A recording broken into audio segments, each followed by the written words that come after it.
Good morning everyone. बाप रे बाप खोली थी इंडो यूएस रिलेशन रात 5 अप्रैल में आज हम देखें भारत अमेरिका संबंध। पीली खरगोश के दे देती रह दे खरगोश ना खा ले अभी डाल तो में धो दे दे मम्मी खरगोश ना खा लगा ना दे ले यार इंडिया यूएस दे दो यार ना खा चीज जोड़ रिलेशंस। तो बच्चों यूएस के साथ संबंध पढ़ना बड़ा इंपॉर्टेंट है और बड़ा अपने आप में महत्वपूर्ण भी है, क्योंकि याद रखना अब सवाल यह है कि संबंध तो हमारे कई प्रकार के होते हैं। अब कई बार छोटे मोटे लोगों के साथ रिलेशन के संबंध ग्रेट खाली के साथ है। इसका मतलब दोस्तों संबंध तो हमारे यहाँ कई प्रकार के बनते हैं। आपने कभी दबंग मूवी देखी होगी तो जो सलमान खान का एक छोटा सा प्रोग्रामर था रियाज इस्माइल, अगर ऐसा दोस्त हो जाए तो आपके पिटने पर भाग खड़ा होगा। और दूसरी बात है अगर आपका दोस्त खाली जैसा हो तो अटैक करने की हिम्मत भी नहीं करेगा। इसलिए आप याद रखना यूएस का इंपॉर्टेंस दुनिया भर के साथ यूएस का इंपॉर्टेंस है। यूएस कैसा है दुनिया का दरोगा, क्योंकि ये बात इंटरेस्टिंग है। जब किसी देश के बारे में हम पढ़ते हैं क्या उसके बारे में इंडिया के बारे में तो मैं बार-बार रिफर कर रहा हूँ इंडिया क्या है, लेकिन जब यूएस की बात की जाती है तो याद रखिए यूएस का मतलब क्या है, दुनिया का सबसे शक्तिशाली देश। यूएस का मतलब क्या है, जिसकी इकोनॉमी लगभग $25 ट्रिलियन। इसका मतलब दुनिया की सबसे बड़ी डिफेंस फोर्स। यदि मात्रा के हिसाब से कई बार देखो, संख्या के हिसाब से देखोगे तो ठीक है चाइना नंबर 1 पे आ जाता है, लेकिन क्वांटिटी का महत्व नहीं है बच्चों। यानी 10 हीरो होंडा खरीद लो और एक हार्ले डेविडसन खरीद लो, तो एक हार्ले डेविडसन तो 10 हीरो होंडा के से भारी पड़ जाती है। इसलिए याद रखो टेक्नोलॉजी के मामले में, पैसे के मामले में, और आज भी आपको सबसे बड़ी बात है जो पावर आती है विचारों से आती है। विचारों के बाद बंदूक की आवश्यकता पड़ सकती है, आर्थिक आवश्यकता पड़ सकती है, लेकिन बच्चों मेन दुनिया में पावर क्या है, वैचारिक शक्ति मुख्य है। और यूएस दुनिया का विचार नियंत्रित करता है, ये बात ध्यान रखना। टेबल पर एक स्केल है ना, है दुनिया की सबसे बड़ी एजुकेशन इंस्टीट्यूशन। दुनिया के सारे देशों के बच्चे अमेरिका पढ़ने जाते हैं। इसलिए अमेरिका का स्वाभाविक रूप में विश्वविद्यालय चाहे एमआईटी हो, ये पूरी दुनिया के विचारों को शेप करते हैं। और अब देखो कहा जाता है कि सबसे आज भी पूरी दुनिया पर वैचारिक आने वाले समय देखा जाएगा कभी पता है टूट नहीं पाता है। इसे जब किसी देश को पढ़ते हो तो आप देखो बच्चों इसका महत्व होता है। हम क्या आने के लिए पहले पूरी दुनिया पर आज भी वैचारिक कंट्रोल में सीएनएन, जो बात सीएनएन दिखा देगा पूरी दुनिया के न्यूज़ को सीएनएन कवर करता है, हॉलीवुड की मूवीज। और अमेरिका का वैचारिक प्रभाव इतना बता दें मतलब यही सॉफ्ट पावर है बच्चों। और वैचारिक प्रभाव कैसा है, अमेरिका का वैचारिक प्रभाव तो ऐसा है कि अमेरिका की हॉलीवुड की फिल्म दुनिया में देखी जाती है। अब ईरान भले ही हॉलीवुड की फिल्म को बैन कर दे, अब आप देखिए अमेरिकन ने एक बार जीन्स को फाड़ के पहनना शुरू किया, पूरी दुनिया में अमेरिकी कल्चर। या अब किसी की जीन्स फट गई पहनते पहनते पूरी दुनिया में फैशन हो गया। यानी फैशन को ट्रेंड कौन करता है, अमेरिका। हॉलीवुड एक ऐसी इंडस्ट्री जो पूरी दुनिया में देखी जाती है। अमेरिका के विश्वविद्यालय मैकडोनाल्ड, मिकी माउस, यानी अमेरिका एक याद रखो बच्चों विचार नियंत्रित करता है। और अमेरिका के पास केवल यही विचार नहीं है। अमेरिका अगर अमेरिकन के हिसाब से अमेरिका को देखोगे, अमेरिका कैसा है, जब अमेरिका के हिसाब से अमेरिका को आप देखोगे तो अमेरिका का मतलब क्या है, यूएस का मतलब क्या है कि दुनिया का सबसे बड़ा लोकतांत्रिक देश है।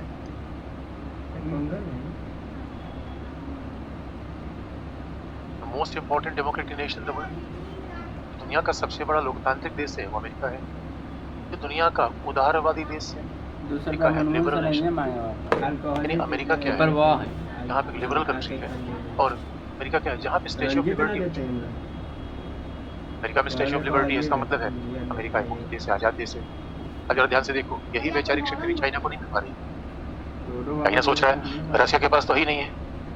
इसलिए कई बार अब दुनिया में लोग कहते हैं कि अगर आप पोजीशन के हिसाब से अमेरिका को देखोगे, अगर आप आलोचकों के हिसाब से अमेरिका को देखो तो अमेरिका कैसा दिखेगा, नहीं भाई तो आधिपत्यवादी है, दादागिरी दिखाता है, दुनिया का डॉन है। लेकिन अमेरिकन का कहना है, और ये बात दिखती भी बच्चों, पूरी दुनिया में इतने लंबे समय तक आज तक कोई दुनिया को रूल नहीं कर पाया। लोग शासन करते हैं 10 साल 20 साल, पूरी दुनिया के इतिहास आप देख लो तो इतने लंबे समय तक दुनिया में किसी का प्रभुत्व बना नहीं रहा। और बच्चों मरी हुई हाथी भी 1.25 लाख की होती है। इसलिए हमने चाइना पढ़ रखा है। आने वाले समय में ये तो तय होगा कि चाइना अमेरिका को रिप्लेस कर देगा कि नहीं कर देगा, लेकिन अमेरिका का जो सॉफ्ट पावर है आज भी चाइना को तलाश है। और इतना ही नहीं, अमेरिका केवल दुनिया के विचार को नियंत्रित नहीं करता। विचार का इसका मतलब है कि विचार कैसे नियंत्रित करता है, हॉलीवुड के द्वारा। विचार कैसे नियंत्रित करता है, सीएनएन के द्वारा। और मामला क्यों उतना ही नहीं है, अमेरिका दुनिया के विचारों को नियंत्रित करता है, अमेरिका वर्ल्ड ऑर्डर को बनाता है। अमेरिका सेकेंड वर्ल्ड वॉर के बाद अमेरिका यानी US shapes the world order.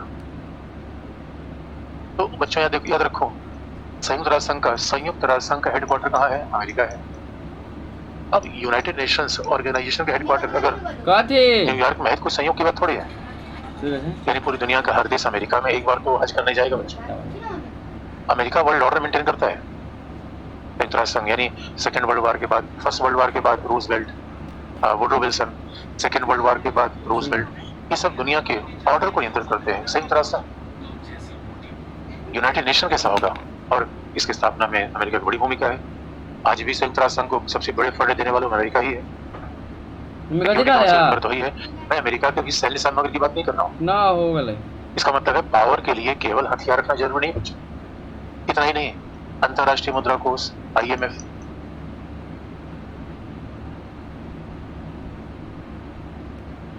अंतरराष्ट्रीय मुद्रा कोष IMF, वर्ल्ड बैंक, विश्व बैंक,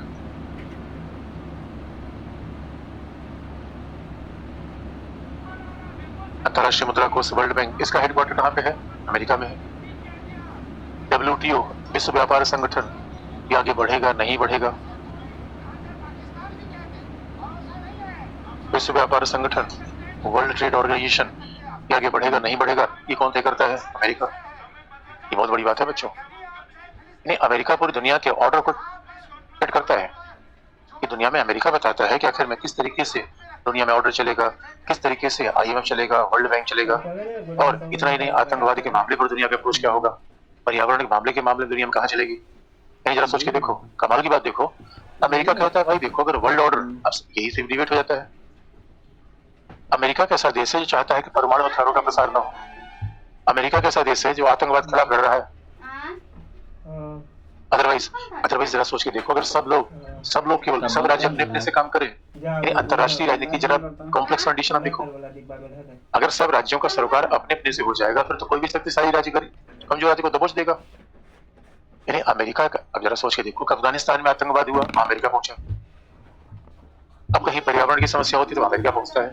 और इसलिए अमेरिका ने उत्तर कोरिया पे प्रतिबंध लगा रखा है, म्यांमार पे प्रतिबंध लगा रखा है। अगर कहीं लोकतंत्र नहीं है तो अमेरिका वहां प्रतिबंध लगा देता है। कहीं परमाणु हथियारों का प्रसार हो रहा है, अमेरिका वहां रिस्ट्रिक्शन लगाता है। इसके पीछे पर्पस क्या है? अमेरिका कह रहा है कि भाई अब दुनिया में हर राज्य संप्रभु है, कोई किसी की सुनेगा ही नहीं। कोई किसी का नहीं सुनेगा तो बच्चों को ऐसा देश तो चाहिए जो कम से कम ये सुनिश्चित कर दे कि यार कि शक्तिशाली राज्य कमजोर को हड़प न ले। और बच्चों, इस तरीके से अब सवाल है कि रसिया, इसलिए रसिया यूक्रेन को हड़प रहा है, ऐसा अमेरिका का आरोप है।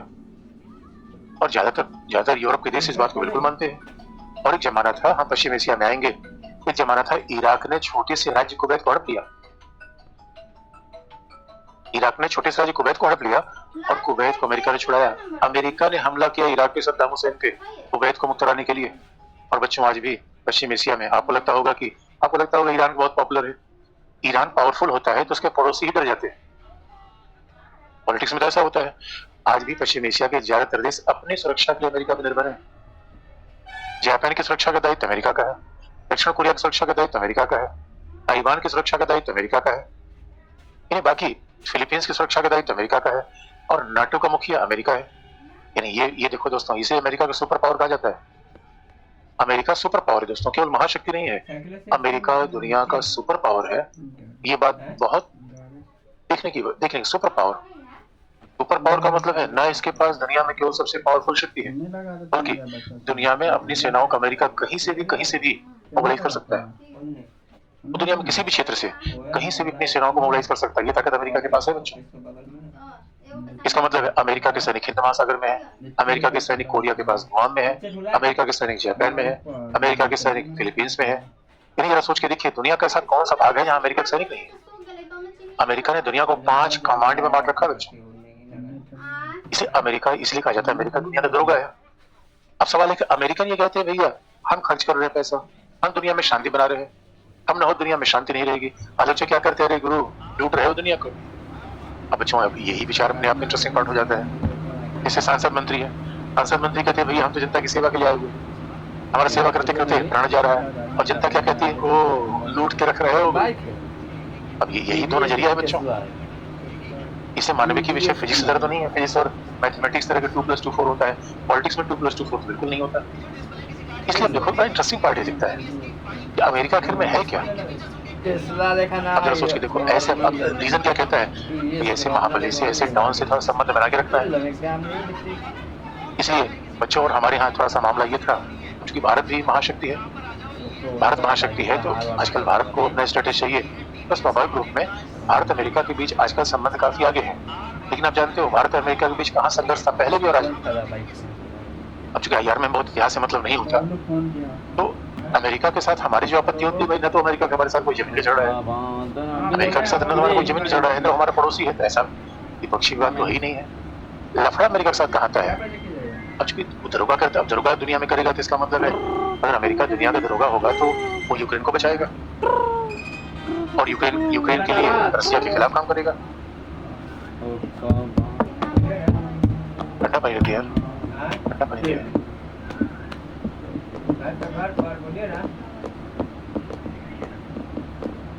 नॉर्मल जी, तो अपने आप में ये तो चैलेंज है बच्चों। अमेरिका भाई याद रखो बच्चों, जो पावरफुल आदमी होते हैं उसके नखरे ही बड़े होते हैं। अब इसलिए फॉरेन पॉलिसी में क्या होता है, प्रैग्मेटिक अपनानी होती है। कई बार बड़े भावनात्मक तरीके से रहते हैं। अच्छा कई बार आलोचक तो न्यूज़पेपर वगैरह में देखेंगे, कई बार तो आलोचक कोई भी ऐसे कह देता है। आलोचक क्या कह देंगे, आलोचक तो ऐसे कोई बात कह देंगे कि अमेरिका भारत अमेरिका का पिछले हो गया। अच्छा ये कंप्लेंट ज्यादातर जगहों पे आ जाती है कि भारत की विदेश नीति स्वतंत्र नहीं रही, भारत अमेरिका का पिछले हो गया। लोगों से पूछा तो भैया ये बताओ भारत अमेरिका का पिछले क्यों हो गया, तो भारत की विदेश नीति स्वतंत्र क्यों नहीं रही, तो कहते हैं अमेरिका गाली देके दिखाओ। अरे मेरे बच्चों, किसी को गाली देना स्वतंत्र विदेश नीति का उदाहरण नहीं है। अगर किसी को गाली देना है स्वतंत्र विदेश नीति का उदाहरण है फिर तो हमास, ईरान, वेनेजुएला, ये सब गाली उली देना इंडिपेंडेंट फॉरेन पॉलिसी का प्रमाण नहीं है। बच्चों का सीधी सी बात है, अपना हित मिलता हो तो जो हमारे हितों के लिए सही हो वो इंडिपेंडेंट है। अब जरा देखा जाए अगर अमेरिका ऐसा, इसलिए बच्चों अमेरिका का विशेष महत्व है। जो अमेरिका की ताकत है किसी में नहीं है। और ये भी आप याद रखना, कई वालों बड़े भावनात्मक हो जाते हैं, अमेरिका हमारे साथ समान व्यवहार नहीं कर रहा है, अमेरिका ने हमें ऐसा कह दिया। अरे मेरे बच्चों, हमारी भी इकोनॉमी देख रहे हो, हम सोच रहे हैं हमारी इकोनॉमी $5 ट्रिलियन हो जाए, हम तो इसलिए जद्दोजहद कर रहे हैं। अमेरिका की इकोनॉमी पहले से $25 ट्रिलियन है। इन्हें बात ऐसे सोचो, गांव में कोई बहुत बड़ा सेठ है, एक पावरफुल आदमी है, और हम क्या सोच के बैठे हुए हैं, उस सेठ जी हमसे नमस्कार नहीं करते, सेठ जी हमारी बात नहीं मानते। अरे कमाल की बात है यार। अरे सेठ जी से लग के, सेठ जी के पीछे चल के कुछ पैसा निकाल लोगे, ये इमोशन हो गया। इसलिए मेरे बच्चों, इंटरनेशनल पॉलिटिक्स में हम इमोशनल नहीं होते, अंतर्राष्ट्रीय राजनीति में हम इमोशनल बिल्कुल नहीं होते। हम क्या करते हैं, हम लगातार एक दूसरे के साथ जुड़कर अपने हितों को बढ़ाने का प्रयास करते हैं, जिससे विन विन कंडीशन रहे, सबके फायदे रहे। तो अब सब सवाल लेकर यही इंटरनेशनल, यही अमेरिका है। इंडिया तो हमने बार बार बता दिया। अब जरा देखो दोस्तों, अमेरिका के साथ क्या चैलेंजेस है और कहाँ रिलेशन है, ये अमेरिका के साथ खास बात है। नहीं रसिया भाई, जरा सोच के देखो, पश्चिम एशिया में भी अमेरिका कूद रहा है, इजराइल को मना कर रहा है कि तुम और मत करो। उधर अमेरिका अफ्रीका में कोई समस्या हो जाती है तो अमेरिका उसमें हस्तक्षेप करता है। और अमेरिका दुनिया के देशों को देखो उधार देने वाला बहुत बड़ा देश है। वर्ल्ड बैंक बहुत बड़ा उधार देती है और वर्ल्ड बैंक विकास के लिए पैसा देती है। और अभी आप देखोगे कि चाइना किसको पैसा देता है, तो चाइना लोन देता है, वो तो कमर्शियल रेट पे देता है। अमेरिका किसी को लोन देता है तो बाकायदा कैसे देता है बच्चों, यानी बहुत सस्ते लोन होते हैं अमेरिका के, तो वर्ल्ड बैंक के लोन बड़े सस्ते होते हैं। तो आज भी अमेरिका कहता है भाई हम तो लोकतंत्र, उदारवाद, ह्यूमन राइट्स को आगे बढ़ाते हैं।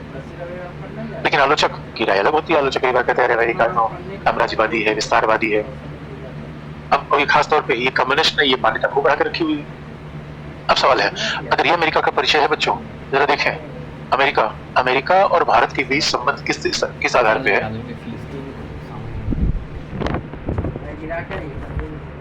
अमेरिका संयुक्त राज्य संघ के पहला बच्चों, हितों का सामंजस्य, कन्वर्जेंस ऑफ इंटरेस्ट। ये बात तो आप जानते हो कि बिना हित के कोई रिलेशन बनते नहीं। और कन्वर्जेंस ऑफ इंटरेस्ट कैसे है, क्योंकि व्यापारिक, आज की डेट में जो इंडिया का सबसे बड़ा ट्रेडिंग पार्टनर अमेरिका है, आज की डेट में, अब वो स्वाभाविक रूप में इंडिया का सबसे बड़ा ट्रेडिंग पार्टनर अमेरिका है और हमारे व्यापार $115 बिलियन से ज्यादा हो चुके हैं। वो सबसे बड़ी बात, उससे भारत का फायदा है। बच्चों देखो, अमेरिका, इंडिया और चाइना की इकोनॉमी कॉम्पिटिटिव है। अब जो हम निर्यात करते हैं वही चाइना निर्यात करता है। हमारी और विकासित देखो विकसित देश है, अमेरिका विकसित देश है। तो जो विकसित देशों में चाहे यूरोप आएगा, जापान आएगा, अमेरिका आएगा, उनका पैटर्न एक जैसा होगा। विकासशील देशों का उनका पैटर्न एक जैसा होगा। अब देखो ये समझने की बात है, बांग्लादेश, नेपाल, भूटान और अफ्रीका को सहायता हम देंगे, लेकिन अमेरिका से लेंगे, अमेरिका छोड़ देंगे। और दोस्तों यही दुनिया में लेन देन की पॉलिटिक्स है। और याद रखो, कहीं पे तलवार की जरूरत पड़ती है जीवन में, कहीं पे सुई की जरूरत पड़ती है, दोनों की जरूरत पड़ती है। अब किसी को छोड़ नहीं सकते, न तो बलशाली को छोड़ सकते हैं, न कमजोर को छोड़ सकते हैं। अब देखा जाए व्यापार, यानी हमारे व्यापारिक हितों का मामला है। देखो बच्चों, चीन के साथ तो व्यापार में घाटे में है। और देखो रसिया के साथ अचानक तेल का जो हमारा आयात बढ़ गया, उस वजह से व्यापार बढ़ गया। अदरवाइज 90 के बाद तो रसिया के साथ इंडिया का ट्रेड आगे बढ़ ही नहीं रहा, क्योंकि समस्या ये है रसिया के पास भी बहुत सारा कोई बेचने को है। हमें कंपेयर करके देखो आप, अमेरिका के साथ बड़ा बाजार है, और अमेरिका को भारत का बड़ा बाजार चाहिए और हमें उसकी हाई इन टेक्नोलॉजी चाहिए। देखो अमेरिका, जहाँ विकसित देश की बात आएगी, जर्मनी, अमेरिका, जापान, एक ही मामला होगा, फ्रांस, टेक्नोलॉजी। आज आप देखोगे हम अपनी स्मार्ट सिटी बनाना चाहते हैं, ग्रीन गंगा मिशन करना चाहते हैं, यानी हमारा तो गाँव का देश रहा है। तो धीरे धीरे इंडिया गाँव का देश ना होकर शहरों का देश हो रहा है। लेकिन जहाँ पे पहले से ही शहर है वहाँ पे कौन? अमेरिका। तो इन मामले में हमारी अमेरिका सहायता करेगा। और इतना ही नहीं बच्चों, यानी व्यापारिक संबंध एक जैसे हैं। और आज की डेट में लगभग 40 लाख भारतीय अमेरिका में कार्य कर रहे हैं। Almost 40 lakhs diaspora, 40 lakhs means 4 million diaspora जो अमेरिका में काम कर रहे हैं। आज की डेट में सबसे बड़ी भारतीय छात्र अमेरिका में। ये 40 लाख इंडियन है। आप याद रखो, इसमें अमर सिंह, इसमें तो इंडिया ने बिल्कुल धमाल मचा दिया है। आज तो इंडिया पूरी दुनिया पे छा गया है। तो ये अमेरिका में सत्यनारायण, सुंदर पिचाई, अमर्त्य सेन, इन ऐसे ग्लोबल इंडियंस हैं जो कि पूरी दुनिया में सबसे पावरफुल बन गए। और इतने बड़े डायस्पोरा, इतने पावरफुल डायस्पोरा, नहीं न तो वो रसिया में है और नहीं, न वो रसिया में है और नहीं कहाँ पे है, वो चाइना में है। इससे भी हमारा संबंध बढ़ता है। तीसरा हितों का सामंजस्य कहाँ है बच्चों? Security of Indian ocean. और सबसे बड़ी बात है, हितों का सामंजस्य कहाँ है? हथियारों का आयात,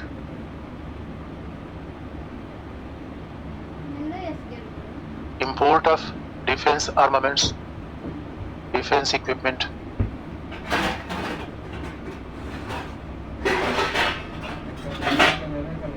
import of defence equipment, defence armaments. तो ये मामला है। आज की डेट में एक जमाना था जब अमेरिका हमें हथियार देता ही नहीं था, लेकिन आज आप देखोगे आज का मामला क्या है कि किस तरीके से अब तो जो लेटेस्ट अपडेट ये है कि यूएस हमें प्रीडेटर ड्रोन भी देने जा रहा है।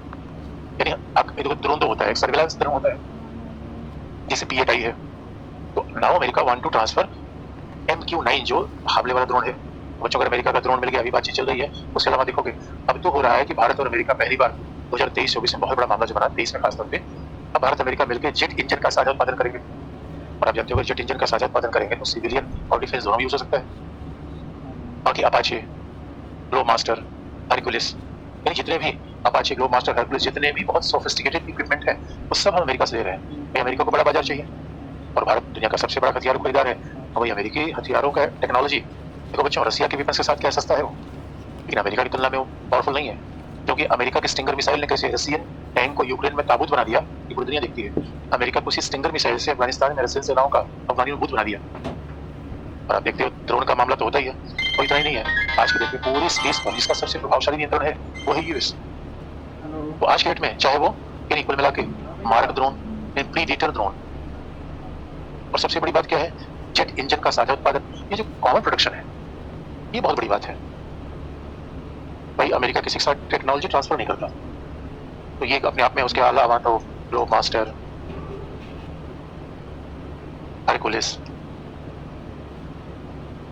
हरकुलिस, अपाचे, यानी आज के डेट में ऐसे ऐसे विमान अमेरिका ने हमें दिए हुए हैं जिससे हमारी लॉजिस्टिक क्षमता चीन के साथ बहुत बढ़ गई है। जरा सोच के देखो, ग्लोब मास्टर, हरकुलिस से तो हम नई दिल्ली से सीधा, चंडीगढ़ से सीधा लद्दाख तक अपने सारे वेपन्स को 5 से 6 घंटे पहुंचा सकते हैं। ऐसा इसलिए हुआ कि अमेरिका हमारे साथ है। और हरकुलिस, ग्लोब मास्टर जैसे मालवाहक विमान इतने पावरफुल है, इन्हें कहीं उतर सकते हैं। उसके लिए स्वाभाविक रूप में वहां पे एयरपोर्ट होना जरूरी नहीं है। तो इसका मतलब टेक्नोलॉजी तो ही है, रात में दिन में कहीं भी किसी मौसम में काम कर सकते हैं। इस वजह से अमेरिका, और यकीन मानो कुल मिलाकर हथियारों का आयात देखा जाए तो रूसिया नंबर 1 पे, लेकिन पिछले 10 सालों से हथियारों के आयात को देखोगे, अमेरिका सबसे बड़ा निर्यातक है भारतीय बाजारों के लिए। यानी नेट परसेंटेज अगर इंक्रीजिंग परसेंटेज आप देखोगे, America become the largest exporter for defence equipment for India, तो दैट इज माइलस्टोन। आप देखो कैसी चीजें बदल रही हैं। हाँ, ये बात अलग था कि अमेरिका पहले में हथियार नहीं देता था और कहा जाता था कि जमानत है दोस्तों, देखो अब इतिहास के आधार पर संबंध नहीं होते। 1971 में 7वां जहाजी वाले कर में धमकाने आ गया था। आज कंडीशन बदल गई, तो व्यापार, भारतीय मूल के लोग, हथियारों का आयात, इससे दिख रहा है हितों का जबरदस्त सामंजस्य बढ़ रहा है। हितों का इतना ही नहीं दोस्तों, इंडो यूएस के साथ खास तौर पर साझे मूल्य भी है, कॉमन वैल्यूज। यानी केवल साझे हित नहीं है बल्कि कन्वर्जेंस ऑफ वैल्यूज भी है। साझे मूल्य क्या है? लोकतंत्र के, उदारवाद के, स्वतंत्रता के, डेमोक्रेसी,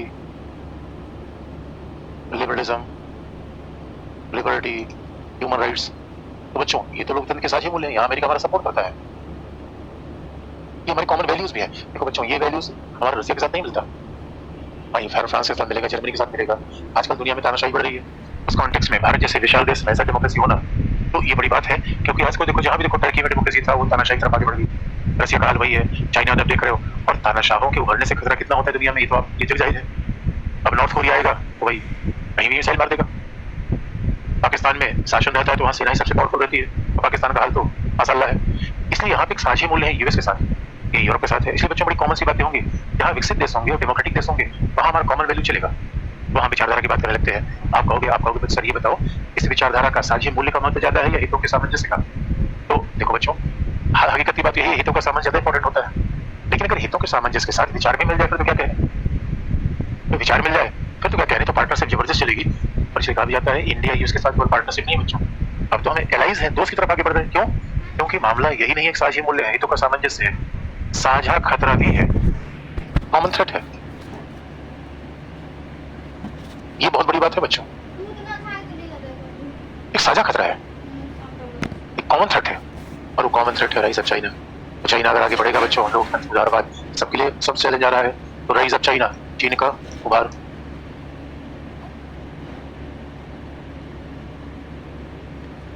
राइज ऑफ चाइना, चीन का उभार, ये तो पूरी दुनिया के लिए चैलेंज बन रहा है। और अब चाइना का उभार कहाँ कहाँ, लोकतंत्र के लिए चैलेंज यही है, इकोनॉमिक चैलेंज यही है। अब देखोगे उधर, इसीलिए बच्चों देखो राइज ऑफ चाइना हो रहा है, तो कहाँ पे इंडिया और यूएस के अप्रोच कहाँ पे मिल रहे हैं, हिंद महासागर में। इंडियन ओशन में हमारा चीन का अप्रोच मिल रहा है, फिर कहाँ है साउथ चाइना सी में, दक्षिण चीन सागर में।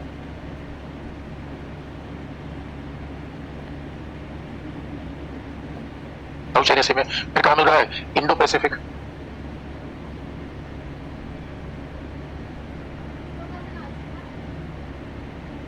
इंडो पैसिफिक में, ये बहुत बड़ी बात है।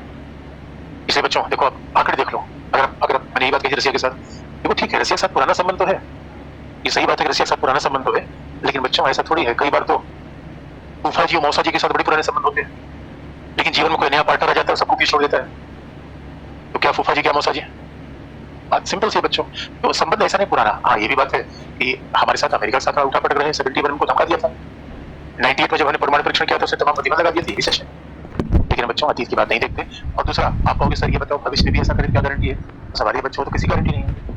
अब कोई पार्टनर अच्छा मिल रहा है, अब ये सोचे 2 साल बाद क्या होगा, 2 साल बाद जो होगा देख लेंगे, अभी फायदा हो रहा है फिर वो देख लें। और ऑब्जेक्शन अमेरिका के साथ जाने में तब होता है जब हम केवल अमेरिका के साथ जाते। अरे भाई कई लोग तो अजीब सी बात करते हैं, अमेरिका के साथ संबंध क्यों बना लिया, खासतौर पर हमारे कम्युनिस्ट भाई, कई लोग बड़े भावनात्मक रूप में विचारधारा के हिसाब से एनालिसिस करते हैं। कई कम्युनिस्ट से पूछो क्या कहेंगे, नहीं चीन के साथ संबंध बना लो, अमेरिका विश्वसनीय नहीं है, चीन हमारा बड़ा भाई, कमाल की बात हुआ, जो हमारी सीमा पर हमला कर रहा है हमारा बड़ा भाई हो गया, जो हमारी जमीन लेना चाहता है, कैसी दीवानगी वाली बात है बच्चों। कम्युनिस्ट कहते हैं कि बाकी लोग अंधभक्त हैं, सबसे बड़े अंधभक्त यही है, और यहाँ तर्क आते हैं वहाँ अंधभक्ति है। तो तर्क तो ये कहता है कि भाई अगर हमें किसी के साथ संबंध आने पर आपत्ति नहीं है तो अमेरिका के साथ कीजिए। अभी अगर किसी सबको छोड़ के अमेरिका के साथ जाते फिर तो ऑब्जेक्शन करता था। लेकिन सवाल है, इसलिए बच्चों कई बार हमारी फॉरेन पॉलिसी लोग विचारों के आधार पर दुनिया बनाते हैं, वो फिर अंधभक्ति ही होती है। विचारों के आधार पर जब दुनिया बनती है तो सबसे बड़ी अंधभक्ति है। और इंटरेस्टिंग पार्ट ये है कि मान लो कि ये साझे खतरे हो गए और इस तरह के हितों का सामंजस्य, ये साझे मूल्य। अब बच्चों अगर मामला देखा जाए, मामला यहाँ ये भी है कि आप कहोगे सर आप ये बताओ, इसका मतलब चाइना से अमेरिका के साथ कोई खटपटी नहीं है क्या? हाँ तो खटपटी तो है, बड़े मोटे खटपटी आते रहते हैं, क्योंकि अभी आप देखो अमेरिका भी दुनिया की धरोहरगिरी करने का प्रयास करता है। अमेरिका क्या कहेगा, रसिया के साथ संबंध खत्म कर दो, नहीं करेंगे। अमेरिका क्या कहेगा, रसिया से तेल आयात बंद कर दो, नहीं करेंगे। अमेरिका कहेगा चाह बाहर रोक दो, ईरान के साथ संबंध कर दो, नहीं कर दो। इसलिए बच्चों इंडिया कभी अमेरिका का फॉलोअर नहीं रहा। आप याद रखो अमेरिका जापान, इंडिया जापान नहीं है, इंडिया साउथ कोरिया नहीं, India Germany, Japan south Korea. देखो तीन दो किस्म के देश हैं, एक तो अमेरिका विरोधी है, चाइना, ईरान, और दूसरे अमेरिका के पिछले को ये अमेरिका के फॉलोअर है। अगर अमेरिका कह देगा कि भाई आप नहीं इमली है तो कहना हाँ गुरु इमली ही है, आपने कह दिया तो कह दिया, बॉस ने कह दिया तो बॉस इज ऑलवेज राइट। हमारा मामला वैसा नहीं है। देखो इसे कई बार अमेरिका हमसे चिढ़ता भी है, अमेरिका कहता है यार तुम हमारे पीछे क्यों नहीं चलते। इंडिया ने कहा देखो दोस्त ये तो दोस्ती बराबरी की होगी। इसे अमेरिका के राष्ट्रपति आए थे हमारे यहाँ, तो ओबामा साहब आए थे और मोदी जी ने क्या कहा, मिस्टर बराक, अरे मेरे बच्चों पहले नाम से कौन आपको बुलाता है, इसके साथ दोस्ती बड़ी गाड़ी होती है। अगर किसी को टाइटल से आप बुला रहे हो और मिश्रा जी कैसे हो, इसका मतलब दूरी ज्यादा है। और किसी को नाम से बुला रहे हो इसका मतलब और निकटता है, और किसी को गाली देके बुला रहे हो इसका मतलब दोस्ती बड़ी गाड़ी है। तो बच्चों इसलिए अमेरिका से इंडिया बराबरी का रिश्ता रखना चाहता है, पीछे नहीं चलना चाहते, और पीछे भी नहीं चलना चाहते, बिना वजह विरोध में भी नहीं आना चाहते। कोई प्रैग्मेटिज्म तो है नहीं, हम विरोध के लिए विरोध क्यों करें। इस वजह से थोड़े बड़े मामले चलते रहते हैं। अमेरिका कभी कह देगा कि पन्नू, आप जानते गुरमीत सिंह पन्नू को लेकर बार बार अमेरिका ने कहा, और हमारे भारतीय व्यक्ति के ऊपर करना चला दिया। इंडिया ऑब्जेक्शन था, हमने कहा हमें पन्नू से क्या मतलब है, अब पन्नू कुछ किया भी हो तो हम बात क्यों कहेंगे। और हमने कहा बताओ तुम्हारी जमीन पर रहकर आदमी हमारे खिलाफ बोल रहा है और तुम इसकी बात नहीं करते हो, तो हमसे ज्यादा बोलते हो, और तुमने अभी घुस के पाकिस्तान में उसामा बिन लादेन को मार दिया, ये बात तो ठीक है। लेकिन इंडिया के ऊपर हमला करने वालों को भी कोई कार्रवाई कर दे, ये अमेरिका का थोड़ा सा हमला करो, इसी बात इंडिया ऑब्जेक्शन करता है। इसका मतलब है अमेरिका और इंडिया के बीच में थोड़ी मतभेद है, डिस्प्यूट नहीं बच्चों, झगड़ा नहीं है, डिफरेंसेस है, और डिफरेंसेस है तो रहेंगे, लेकिन कॉमनिटी ज्यादा है बच्चों। आज तक ऐसे पार्टनर हमें नहीं मिल पाए जिसके साथ डिफरेंसेस ही ना हो, लेकिन डिफरेंसेस की मात्रा ज्यादा है या साझा हितों की, तो अमेरिका के साथ साझा हित ज्यादा पावरफुल है, इसलिए रिलेशन है, इसलिए दोस्ती की खत्म बात, बाकी इमोशनल होने की आवश्यकता नहीं है। अब इसी बात को आगे बढ़ा दें कि भारत अमेरिका के बीच कैसे संबंध आगे बढ़ रहे, देखो कैसे कैसे मंच है, कैसे कैसे मामला बढ़ रहा है, और फिर लास्ट में चैलेंज भी बता देंगे। तो पहला है क्वाड, यानी क्या है, इसको कहते हैं कई बार डेमोक्रेटिक क्वाड्रिलेटरल, लोकतांत्रिक चौकोन। बहुत दुखा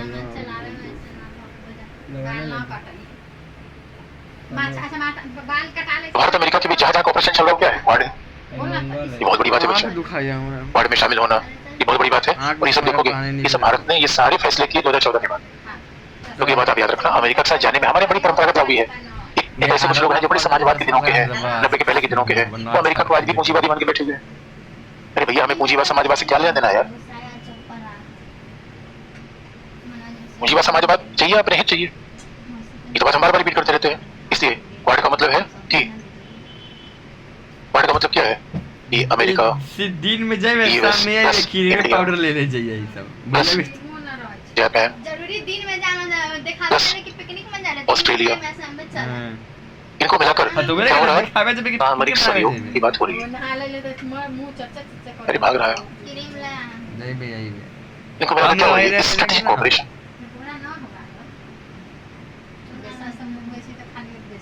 इनको मिलाकर सामरिक सहयोग की बात चल रही है।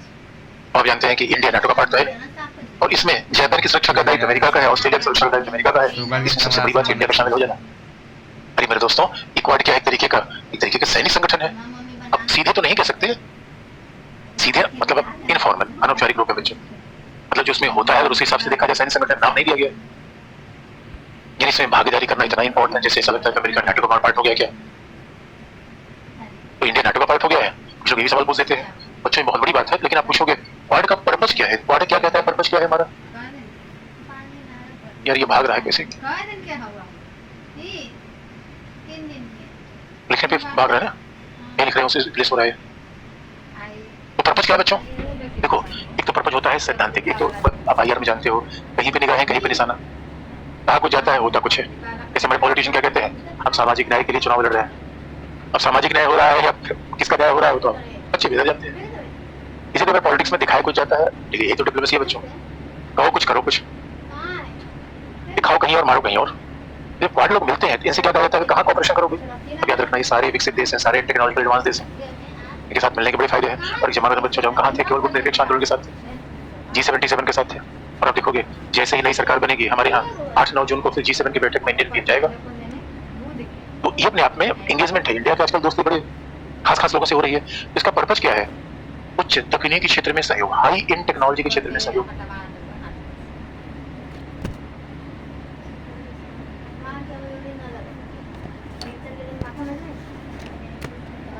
Operation in high in technology, तो उच्च तकनीक के क्षेत्र में सहयोग। अब बच्चों जानते हो हाई टेक्नोलॉजी का मतलब क्या है, cyber technology, nuclear technology, cyber nuclear information technology, और अगर आज की डेट में हमें चाइना कॉम्पीट करना है, चाइना को सुरक्षा बनाना है, दोस्तों दुनिया टेक्नोलॉजी की है। अब जमाना चला गया कि पुराने जमाने के बार नहीं है, इतना तरह के हमारा टाइम जाएगा। आपने देखा होगा इसराइल जब ईरान के राष्ट्रपति की मृत्यु हुई, कुछ लोगों ने ऐसा आरोप लगाया इसराइल ने उसको लेजर से मार दिया, लेजर वेपन से। वह जस्टिफाइड नहीं है, ये बात प्रमाणित नहीं है, मैंने कहा ये आरोप, लेकिन ऐसा आरोप लगा है, इसका मतलब टेक्नोलॉजी अब देखिए कैसी आ गई दुनिया में। इससे बच्चों, इसलिए दुनिया की अब वो जमाना है कि टिक टिक टिक टिक घोड़े से आप आ रहे हो और दूसरे के दुश्मन को मार के भाग जा रहे हो। तो वार के तरीके बदल रहे हैं, ये साइबर क्राइम। तो पहले चोर क्या करते थे, पहले चोर वगैरह चोरी करते थे तो गांव में लोगों के घर कच्चे होते थे, मिट्टी घर होते थे, तो वो मिट्टी घर को तोड़ देते थे, होल कर देते थे, तो घुस जाते थे। लोग कहते सेध फोड़ना उसको बोलते थे। अब आपको सेध फोड़ने की आवश्यकता नहीं है, तो मोबाइल से ही पैसा हैक हो जा रहा है। कोई दुनिया में टेक्नोलॉजी के साथ तो चोरी बदल गई, तो सिक्योरिटी के मायने बदलेंगे दोस्तों। अब पता चला कि केवल तमंचा ही लेकर सिक्योर रहोगे या पेगासस से भी सिक्योरिटी होगी। आज की डेट में सर्विलांस एविएशन का होना चाहिए, समुद्री सर्विलांस होना चाहिए। तो आज की डेट में टेक्नोलॉजी का बड़ा इंपॉर्टेंस है। जरा सोच के देख लो, अगर कल के लिए हमें चाइना में अगर हमें अग्नि चलाना पड़े, हमें अग्नि मारने के लिए हमें सर्विलांस सिस्टम किसका चाहिए? अमेरिका का। बहुत बड़ी बात है बच्चों। अरे सैटेलाइट फोन पे किसका कंट्रोल है? अमेरिका का। गूगल पे कंट्रोल किसका? अमेरिका का। यानी बच्चों, जहां क्लास कर रहे हो, जैसे अपने घर के बाहर हो, अमेरिका से बैठे बैठे मैं आपको बता सकता हूँ, नासा सीधा जूम करेगी, आप घर की तस्वीर ले लेगा। इसे याद रखना, इंडिया चाइना के बॉर्डर पे तनातनी मची हुई थी, तो भारत इतना कॉन्फिडेंट क्यों था? क्योंकि सारी सैटेलाइट इमेज अमेरिका में दे रहा था। चाइना की सेनाओं की मूवमेंट क्या अमेरिका से निकल रहा था। टेक्नोलॉजी कमाल है बच्चों, इसे याद रखना, अमेरिका का दुनिया में सब्स्टिट्यूट नहीं है। अब कई बार लोग इमोशनल हो जाते हैं कि ईरान, अरे ठीक है, तो दोस्त तो सभी है बच्चों, किसी दोस्त को नजरअंदाज नहीं कर रहे हैं। अमेरिका का वैल्यू अलग है। अब देख लो, अमेरिका तो बता सकता है। सच सोचो, अब दुनिया में कहाँ आग लगी हुई है, हिमालय के जंगलों में कहाँ आग लगी हुई है, सीधे नासा सब तस्वीर मांगते हैं, नासा जो करके देता है। ये सब तो अमेरिका खास बात है। 10 बजे रात हुई थी, 10:30 इसमें तकनीक में सहयोग, अंतरिक्ष क्षेत्र में सहयोग, 10:30 में सूरज डोला डूबई से नहीं कोऑपरेशन इन स्पेस, सोता ही तो था 10:30 से स्पेस 11:30 टेक्नोलॉजी। उसके बाद क्या है? स्वास्थ्य, हेल्थ। कोविड के बाद आप जानते हो कि हेल्थ एक बड़ा इशू बन गया है। उसके बाद क्या है? आधारभूत संरचना, इंफ्रास्ट्रक्चर। 5 घंटा के रात है चिंगा बढ़िया अपना, यहाँ 12 घंटा का दिन, 12 घंटा का रात।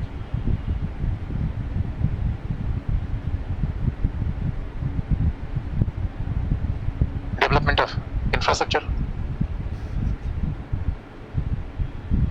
आधारभूत संरचना का विकास। ये बच्चा देखो, अब रोड बिल्ड को प्रोजेक्ट काउंटर करना है, जिसे आधारभूत संरचना का विकास, इसमें इंफ्रास्ट्रक्चर की बात भी आ गई।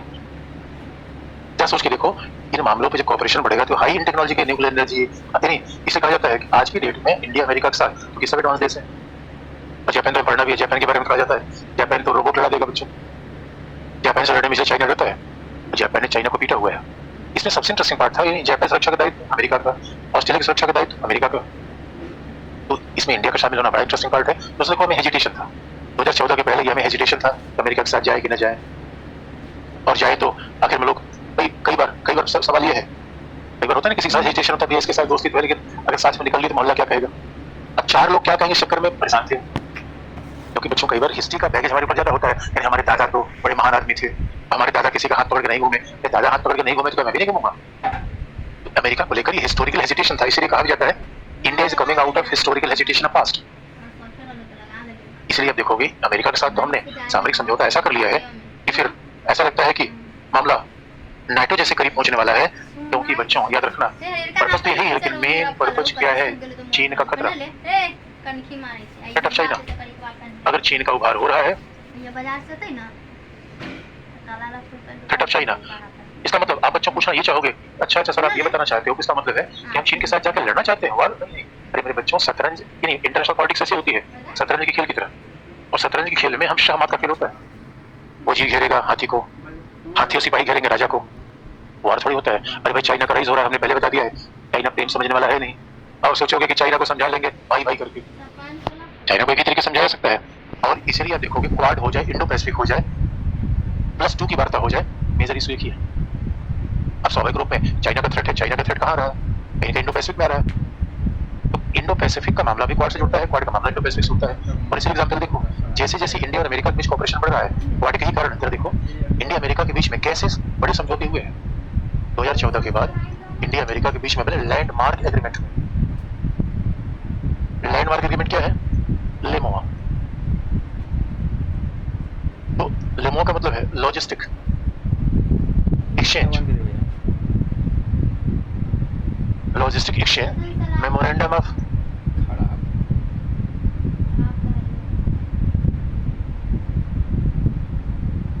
Of agreement. दूसरा है बे का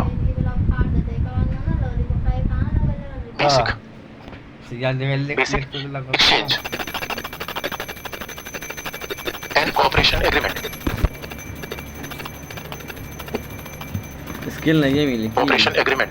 वो तो गए पर तो हटन देखे ना मैं गिरा पप्पा संत जियो स्पेटियल मम्मी के जियो फोन चाह कर स्पेशल। बैंक लिंक के चला पहुंचा जियो स्पेशल रीजन और जियो स्पेशल एरिया फिर कॉम का सा दराज कैसा? में इसका मतलब है? ऑपरेशन पूरे पर तो बिछौना पर एंड पप्पा संत ऑपरे- ये मैं अभी न धरिए हम साफ करम खाना खा ले छी तो भगवान पर बस जल खाली शिवलिंग पर चढ़े छी कि फोटो से खराब कर लेते हैं भैया हम कहले कॉल के नेट ना बंद करे स्पेटियल हां वो बढ़ा दे छै जियो स्पेशल जियो स्पेशल रीजन और जियो स्पेशल एरिया फिर कॉम का सा इसका मतलब है operation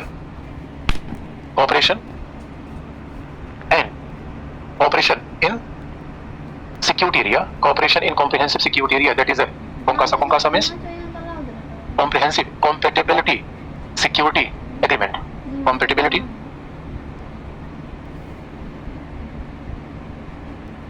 compatibility and cooperation over security agreement। तो सब कौन का सा ये क्वाड के बढ़ते परिणाम है। ये थे लैंडमार्क समझौते। जरा सोच के देखो बच्चों, इन समझौते से ऐसा दिखता है कि अमेरिका तो शायद अमेरिका नाटो के बाद अगर किसी से सबसे बड़ा कॉपरेशन कर रहा है इंडिया है। ला धरा दियो बाल्टी अगर नाटो के बाद सबसे बड़ा कॉपरेशन किसी के साथ है इंडिया है। और बच्चों लॉजिस्टिक एक्सचेंज मेमोरेंडम एग्रीमेंट का सीधा मतलब है, अब जानते हो उसका मतलब है लॉजिस्टिक एक्सचेंज फॉर यानी सीधे। अच्छा इन बातों को हिंदी में लिखना हो, इन्हीं चीज को हम देवनागरी में लिख सकते हैं, जो कई बार बिल्कुल विशुद्ध हिंदी में बात करना मुश्किल होता है। तो जिसका एग्जैक्ट हिंदी में बात ना हो तो सिम क्या करें, देवनागरी में लिख लें और उसका ट्रांसलेट कर लें। तो बच्चों मामला क्या है, अगर लेमो का मतलब जानते हो, आज की डेट में अमेरिका का नेवल शिप हमारे पोर्ट पर आ सकता है, हमारा नेवल शिप अमेरिका के पोर्ट पे जा सकता है। लॉजिस्टिक का सीधा मतलब जब कार लेके निकलते हैं सड़क पे, कार को तेल चाहिए, टायर बदलवाना है, हमें भी पानी प्यास चाहिए। अब जानते हो जैसे हाईवे पे ढाबे होते हैं, हाईवे पे ढाबे और हाईवे तमाम जो सर्विसिंग सेंटर होते हैं वो हमको लॉजिस्टिक सुविधा देते हैं। वैसे बच्चों कमर्शियल पोर्ट हम दुनिया में, भाई कमर्शियल शिप जा रही है दुनिया में कहीं खड़ा कर दें तो प्रॉब्लम नहीं है। अब मान लो कि हमारा जहाज एमडीएच के मसाले लेके जा रहा है और एमडीएच के मसाले लेके जा रहा है और हमारा जहाज बीच में तेल खत्म हो गया तो कहीं भी पोर्ट पे रुक के हम तेल ले सकते हैं। लेकिन अगर आईएनएस एरावत जा रहा है, आईएनएस सिंधु जा रहा है, आईएनएस दिल्ली जा रहा है, आईएनएस तलवार जा रहा है या आईएनएस गोरस्कोप जा रहा है, कमर्शियल पोर्ट पे रुकने की इजाजत नहीं होगी। लेकिन जो हमारा मित्र देश होगा वो हमारे डिफेंस शिप को यानी हमारे नेवल शिप को अपने कमर्शियल पोर्ट पे आने की अनुमति दे सकता है, लेकिन और देश नहीं करेगा। और दोस्तों अमेरिका के सैनिक पूरी दुनिया में है। अभी कुछ मान लो एग्जाम्पल लो, अगर हम ददरा के आजकल पहुंच गए साउथ चाइना से और साउथ चाइना जैसे हम पहुंचे वहां हमारे नेवल शिप में पेट्रोल खत्म हो गया, तेल खत्म हो गया, अमेरिका भर देगा। हमारा कैप्टन बीमार पड़ गया, अमेरिका के नेवल पोर्ट पे जाएंगे, उसका ट्रीटमेंट हो जाएगा, वो सुविधा अमेरिका को मिलेगी। यानी अमेरिका के विमान हमारे एयरपोर्ट पे आ सकते हैं। हमारे विमान अमेरिका के विमान का मतलब है दोस्तों एयरफोर्स, नेवी, आर्मी, अरे या बाकी कमर्शियल तो एयरक्राफ्ट नहीं जा सकते। फिर 5 लाख लिए वो वाला ये बहुत बड़ी बात है बच्चों। ये लॉजिस्टिक समझौता अमेरिका साथ करना, लॉजिस्टिक समझौता का सीधा मतलब है और वही हथियारों का मामला। बाकी तो हम भी लॉजिस्टिक ऑपरेशन करते हैं। कई बार बच्चे कमरा बदलते हैं, उसका दोस्त आता है, एक कमरा का सामान कैसे ट्रांसपोर्ट, बाकी कमरे के सामान एक से रख लिए जाएंगे और एक दोस्त पे पीछे बैठा है झाड़ू और बाल्टी लेके। ये तो लॉजिस्टिक एग्रीमेंट है। जरा सोच के देखो अमेरिका के साथ कितने आगे बढ़ गए हैं। लॉजिकल है भाई, लॉजिस्टिक समझौता नहीं करेंगे बच्चों, इसका मतलब है भारत इस बात को क्या कहोगे सर, क्या आप सवाल ही कहोगे इसमें मसला फंसा कहाँ है। मान लो कल अमेरिका अगर ईरान पे हमला करता है और अमेरिका का सैनिक अड्डा है डायोगो गार्सिया में, डायोगो गार्सिया हिंद महासागर में है, तो अगर अमेरिका का जहाज डायोगो गार्सिया से होकर उड़ेगा तो क्या भारत के एयर स्पेस में हम अमेरिकी जहाज को तेल भरेंगे? तो इसका मतलब तो होता है हाँ बच्चों। अब सब लेकिन जब इस पे आलोचना उठी भाई अमेरिका ईरान पे हमला करेगा तो हम तो तेल भरे इसको। तो भारत ने तो क्या रखा है, देखो भाई हम अपने दोस्तों के साथ हम खिलाफ नहीं जाएंगे, अमेरिका की सहायता नहीं करेंगे। लेकिन अगर चाइना कल के लिए हमारे यहाँ प्रॉब्लम कर दिया तो बच्चों आप याद रखो अमेरिका के सपोर्ट कारण यूक्रेन अभी तक टिका हुआ है रूस के साथ। नहीं तो यूक्रेन क्या औकात थी, रूस के सामने टिक जाएगा। इसी बच्चों देखो अब हमारे यहाँ एक खास बात है, अब फॉरेन पॉलिसी में क्लियर कट तो बात करते नहीं, कुछ सब पर्पस में लिखते हैं। और हमने कहा कि जब सरकार से पूछा जाए क्यों है लेमुआ, क्या आप नाटो जैसा जा रहे हैं, और लॉजिक हर अग्रीमेंट के पीछे ये बात उठेगी दोस्तों एनालिसिस की, जैसे अमेरिका के साथ हम जा रहे हैं तो रशिया से पीछे हट रहे हैं या चाइना के खिलाफ है। अरे बच्चों न तो रशिया से पीछे हट रहे हैं ना किसी के खिलाफ है, ये हमारे लिए है, बस सीधी सी बात है। अरे बंदूक ले रहे रहे, किसी को मारने थोड़ी दे रहे, अपनी सुरक्षा भी ले रहे हैं। अगर मोहल्ला कोई समझ रहा है कि नहीं भैया बंदूक रखे हुए हैं, हमें धमकाएंगे, तो वो उसकी समस्या है, हमारी समस्या है। हमारे मोटिव बिल्कुल क्लियर है, हमारे पर्पस बिल्कुल क्लियर है बच्चों, इसीलिए इधर लेमो हो गया। और अब देखो आज की डेट में अगर किसी देश के साथ सबसे ज्यादा डिफेंस एक्सरसाइज हो रहा है वो यूएस ही तो है। भारत और अमेरिका की सेनाओं में बहुत सबसे बड़ी मात्रा में एक्सरसाइज है उसके साथ। चाइना के साथ सवाल ही पैदा नहीं होता, रशिया के साथ मिनिमम है, बाकी देशों के साथ मिनिमम ये बेस बी का बेसिक एक्सचेंज जो इधर कॉम बच्चों और इधर कॉम का सा बेसिक एक्सचेंज। इसका मतलब सीधी सी बात है, यानी सीधी सी बात है। अब जैसे बेसिक एक्सचेंज अगर हमने फिर बताया कि किस तरीके से भारत के द्वारा अमेरिका के सैटेलाइट का उपयोग किया जाएगा। ये समुद्र में चलेंगे तो भाई हमारे नेवल शिप के लिए सैटेलाइट सिस्टम कौन देगा? अमेरिका देगा। हमारे एयरक्राफ्ट के लिए, हमारे प्रक्षेपास्त्रों के लिए सैटेलाइट सिस्टम कौन देगा? अमेरिका देगा। इसका मतलब है आने वाले समय में अगर कहीं भी वार वगैरह हुआ तो ये यानी पूरे अमेरिका के मिलिट्री कम्युनिकेशन सिस्टम का प्रयोग इंडिया करेगा। ये बहुत बड़ी बात है बच्चों। इसे कहा जाता है अमेरिका भले ही आपको वार में साथ सीधा ना दे, यानी अगर आप ये सोच रहे हैं कि चाइना के साथ हम लड़ेंगे और अमेरिका सीधे हमारे पक्ष में कूद पड़ेगा, ऐसा नहीं होने जा रहा है। लेकिन दोस्तों अमेरिका कितना बड़ा कॉपरेशन दे सकता है, तो लड़ने वाला काम तो हमारा होगा। अरे इन्फॉर्मेशन मिल जाए, अरे बच्चों अगर हम बंदूक चला रहे हो कोई हमें लगातार गोली सपोर्ट करता रहे, ये तो कॉपरेशन ही है। अरे बुलेट तो मिलनी चाहिए हमारे पास, तब नहीं तो बंदूक रखी बेकार हो गई। यहाँ अमेरिका सैटेलाइट सिस्टम का यूज करेंगे। यहाँ क्या है, यहाँ सीधे आज की डेट में जितने भी विमान अमेरिका से ले रखे हैं उसमें सब ऑटोमेटिक तरीके हैं। तो जैसे हम व्हाट्सएप पे मैसेज एक्सचेंज करते हैं वैसे सेना अधिकारियों के आपस में मैसेज एक्सचेंज होते हैं। तो जैसे हम व्हाट्सएप पे मैसेज एक्सचेंज करते हैं वैसे सेना अधिकारियों के मैसेज आपस में एक्सचेंज होते हैं। इसका मतलब हम मैसेज एक्सचेंज करेंगे किसको? अमेरिकी सैटेलाइट को। और जैसे हमारे यहाँ हरकुलिस ग्लोब मास्टर वो सारे मैसेज ले लेगा जो अमेरिकी खुफिया एजेंसी भेज रही है। ऐसा है कौन का सब, यानी भाई अब देखो, और वो गुप्त इन्फॉर्मेशन अमेरिका में भेजेगा। और आप जानते हो भाई सीआईए खुद दुनिया खुफिया एजेंसी है और दुनिया में काम कर रही है। सीआईए सीधा इन्फॉर्मेशन भेजेगी हमारे डिफेंस के लिए, और वो सीक्रेट इन्फॉर्मेशन का कोड, क्योंकि अमेरिका के हर डिफेंस इंस्ट्रूमेंट में कोड लगे हुए हैं। जैसे हमारे पास व्हाट्सएप मैसेज भेजा जाए तो हम ही केवल देख पाएंगे, जैसे अमेरिका के साथ। जैसे हमारे पास व्हाट्सएप मैसेज भेजा जाए तो हम ही केवल देख पाएंगे, जैसे अमेरिका के साथ। इससे बच्चों अब देखो किस तरीके से हम अमेरिका के साथ क्वाड के माध्यम से जबरदस्त तरीके से आगे बढ़ रहे हैं। लेकिन आप कहोगे हम नाटो मेंबर हो गए। बच्चों नहीं, हम नाटो मेंबर थोड़ी है, हमने अपनी स्वायत्ता बना रखी है ना, अमेरिका के पीछे लगू भी नहीं है, लेकिन अमेरिका के साथ आज सामरिक संबंध है।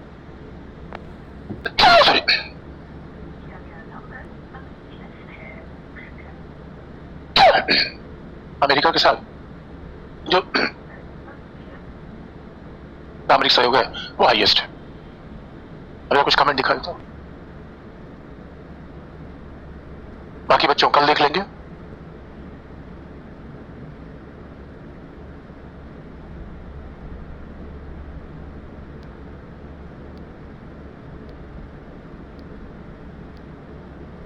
ठीक है बच्चों, इसका मतलब है आपको अभी कहाँ है? ठीक है बच्चों, फिर कल बाकी हम कल बता देंगे। उसके बाद कोई पूछना था पूछ लेना, कल भी अमेरिका कंटिन्यू रहेगा। आज के लिए इतना ही। हटा यहाँ से।